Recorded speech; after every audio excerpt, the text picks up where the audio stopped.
कैसे हो गाइस। तो भाई आज की वीडियो में हम एक्सप्लेन करेंगे अपने इग्रिस चचा की बैक स्टोरी को। और लिटरली भाई हमारे इग्रिस की जो बैक स्टोरी है वो कतई ज्यादा सैड है। तो भाई बिना किसी देरी के शुरू करने से पहले चैनल को सब्सक्राइब, वीडियो को लाइक और भाई कमेंट करना तो भूलना मत। तो शुरू करते हैं। तो भाई स्टार्टिंग में हम देखते हैं अपने जिन्हो को, जो भाई आया होता है लाइब्रेरी। तो भाई जिन्हो भाई लाइब्रेरी में सभी बुक्स को देख रहा होता है, तभी भाई उसकी एक बुक के ऊपर नजर जाती है और भाई उसको निकालता है और वो भाई रेड कलर की होती है। तो भाई इस बुक का नाम होता है द ट्रेजरी ऑफ इग्रिस। उसके बाद जो जिन्हो रहता है इसकी स्टोरी को पढ़ने लगता है। तो हम भाई स्टार्टिंग का सीन देखते हैं। तो यहाँ पर भाई कई सारी फौज रहती है, मतलब सेना रहती है। तो भाई भीड़ के बीच में कुछ सोल्जर्स होते हैं जो भाई घोड़े पर बैठे होते हैं और भाई एक सोल्जर रहता है जो भाई शायद लीडर लग रहा होता है। तो वो भाई आसमान की ओर देख रहा होता है और यही भाई अपना इग्रिस है।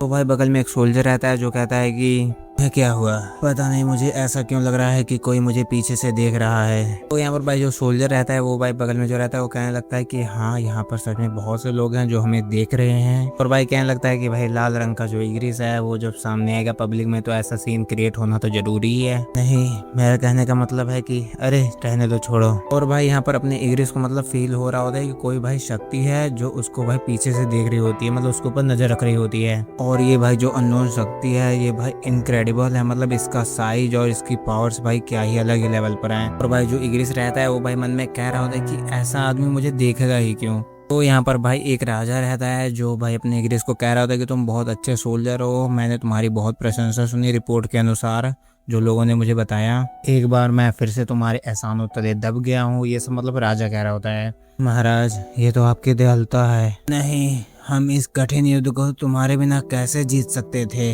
अब और हमेशा मेरे साथ ही रहना। हाँ महाराज, मैं आपके लिए अपने जीवन को कुर्बान कर दूंगा।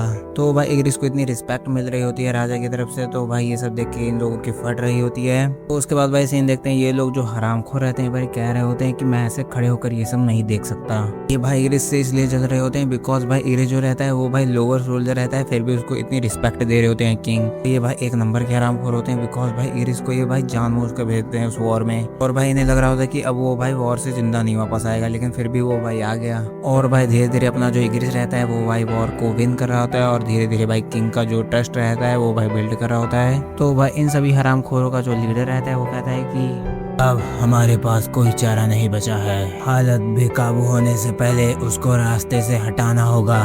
तो उसके बाद भाई सीन शिफ्ट होता है। तो हम देखते हैं इग्रिस को जो भाई हाथ में कुछ पकड़ कर देख रहा होता है। और तभी भाई यहाँ पर एक लड़की आती है जो कहती है कि शायद तुम्हें थोड़ा आराम कर लेना चाहिए, मुझे किंग ने एक और आदेश दिया है। वैसे तुम फिक्र मत करो, मुझे ज्यादा टाइम नहीं लगेगा।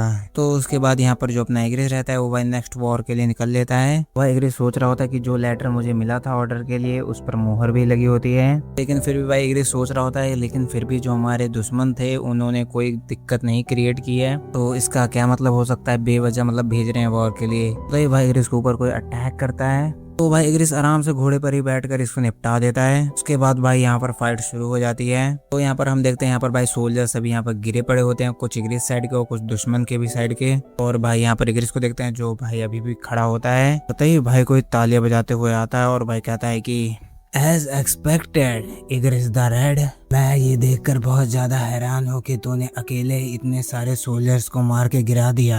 ड्यूक, आखिर में तू क्या करना चाहता है? क्या करने की कोशिश कर रहा हूँ मैं एक गद्दार का सफाया करने जा रहा हूँ। मुझे शक था कि वो जो लेटर आया था वो एक ट्रैप है। और तुझे क्या लगता है कि ये सोल्जर्स मुझे रोक लेंगे? नहीं, मुझे ऐसा नहीं लगता। चल ये बता कि तेरा सर होगा या उसका। हम यहाँ पर देखते कि भाई ये हरामखोर उसी लड़के को उठा लाया है। और उसके बाद भाई ये टकलू फिर से कहने लगता है कि अगर तुझे अपनी पत्नी और अपने सोल्जर्स को बचाना है तो तुझे पता होगा कि तुझे क्या करना है आगे। तो यहाँ पर भाई जो अपना इग्रिस रहता है अपने आप को सेक्रीफाइस करने के लिए तैयार रहता है। मैं हार मानता हूँ, ये मेरा वादा है, मेरी पत्नी और मेरे सोल्जर्स को बख्श दो। क्या शब्द? मैंने कोई तो वादा किया ही नहीं। के बाद भाई ये टकलू ऑर्डर देता है कि सबको मार डालो। लिटरली भाई यहाँ पर इग्रिस के सामने उसकी पत्नी और उसके सोल्जर्स को भाई मार देते हैं लोग। भाई इग्रिस भी यहाँ पर कस के चिल्लाने लगता है और भाई उसके पीछे से उसके गर्दन की ओर एक तलवार आ रही होती है। के बाद भाई जो अपना इग्रिस रहता है वो भाई मन में कहने लगता है कि क्या मैं मर गया हूँ, वो भी बिना वजह के। मैं अपनी पत्नी और अपने सोल्जर्स को भी नहीं बचा सका।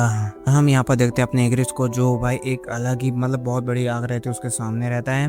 और भाई मन में सोच रहा होता है कि ये जगह और ये नज़र, ये मुझ पर आज अभिषेक से नज़र रख रही हैं।